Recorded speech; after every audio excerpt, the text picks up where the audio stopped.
Michigan, and I'm a neuroscience major. On average, I probably drink 2 to 3 cups of coffee a day. I honestly have always loved coffee to the point where I used to make my nanny like give me little cups when I was little. I pretty much always drink the same amount of caffeine. I brew my own unless I am out and need to be studying, or I'm tired, or just want a cup. Probably less than $15 a month. I like just plain coffee. Like, I'm not like into the like whole latte craze. I'm very sensitive to caffeine, so I can like easily tell in the mornings, especially like how strong the coffee is or whatnot. So one day, the coffee was made really weak, and like I literally had to drink like 4 or 5 cups in order to like get the jolt that I need in the morning. I typically drink like 2 or 3 cups in the morning, and then I don't drink coffee again. Before I drink coffee, I'm just sort of like out of it. Like, I just need it to sort of wake me up. If I don't drink coffee though, like if I were to go an entire day with no caffeine, I get severe migraines and like pretty much can't function at all. Other than coffee or tea, I really only drink water. So in the morning when I wake up, I just have coffee. I think it's definitely involved in like the schooling of everything. I know that like I personally love like coffee shops to study in, and it's a great place to study with friends. So I find myself going to coffee shops more often than I would, which then, you know, you're there, it's like you're kind of more inclined to buy coffee. So I think that sort of aspect forces it. I'll go to a coffee shop just to study without getting a drink. If I'm studying in the library really late and I like feel myself crashing, then I'll run down and get a coffee. I try to be really healthy. I work out every day, and I also eat extremely healthy. I don't necessarily find my addiction to caffeine unhealthy. No. Obviously, it's not great to have your body be addicted to anything, but of all the things that you can do, first of all, and I drink it in a healthy way where I don't put millions of syrups in it. I don't put sugar in it. I drink it black, so it's not becoming this really unhealthy sugary drink. It's just coffee. 10. I wouldn't be able to get through class at all without coffee.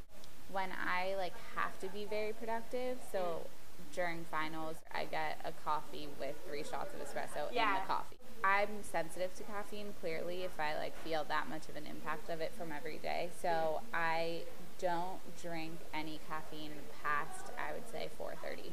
And I like stick to that because I really won't sleep. This is Julie Stocks. I'm a registered dietitian at University Health Service at the University of Michigan. Roughly 3. You want to be about 3 cups, which would be about 3 of these in a day.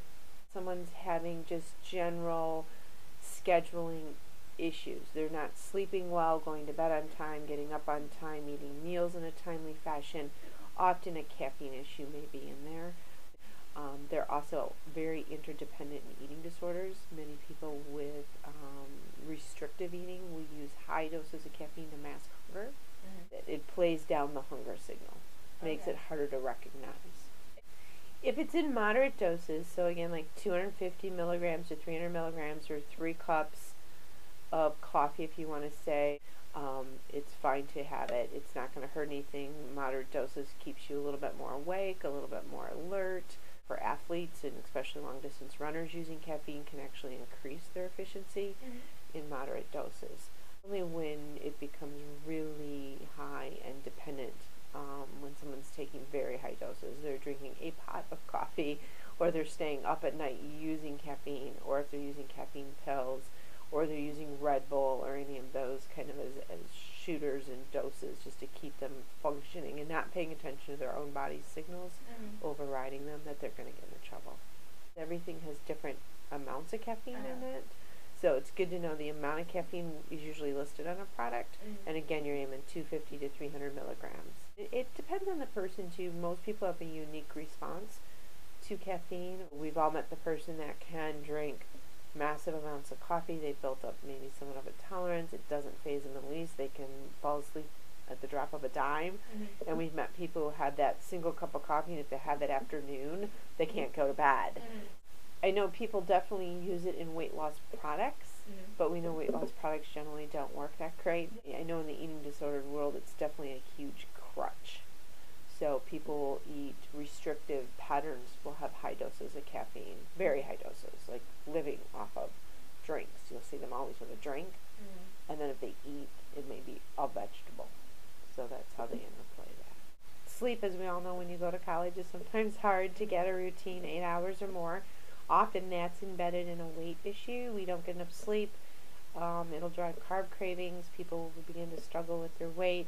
And then we do find that, you know, if you're not sleeping at night, and then you'd be catching naps during the day and then trying to survive to stay up late to study, 1, 2, 3 a.m., and driving kind of past their natural circadian rhythm cycle using caffeine. I think it's important to get enough fluid overall. So you can use, if you want to use water, if you like juices, anything along those lines that are fluids, it's important to keep that up. Fresh fruits and vegetables also have water content. One of the best things to keep in mind is if you're thirsty, you're already dehydrated. You want to drink to the point daily that you're not thirsty. If you're waking up at night thirsty, if you're thirsty during the day, then you're not getting enough fluid. Because you should be urinating 6 or more times a day. So if you're kind of just getting up, urinating, and then pretty much not through the day, and then maybe at night, then you're just not getting enough fluid. I drink this amount. That's it? That's it. Coffee has antioxidants in it, so it is a good thing to use. They have some research, although we have to say it may be helpful in the prevention of diabetes and other things. I'm Blake, and I'm a potential English major.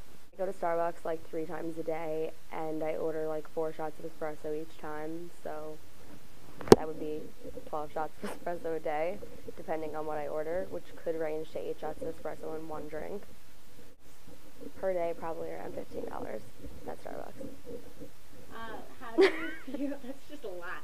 I don't feel like myself without drinking coffee. I don't even know if it helps me wake up. I just know that I don't feel like human without drinking coffee, and it's like part of my like ritual so much that I can't like deviate from that. Well, when I don't drink coffee, I get a horrible headache, and it's miserable. Starbucks is far too loud to study in. I get coffee every time I'm about to go to the library and study, though. I don't think that coffee wakes me up at all. Like, if I drink a hot coffee, I could fall right asleep. I don't sleep, ever. A 12.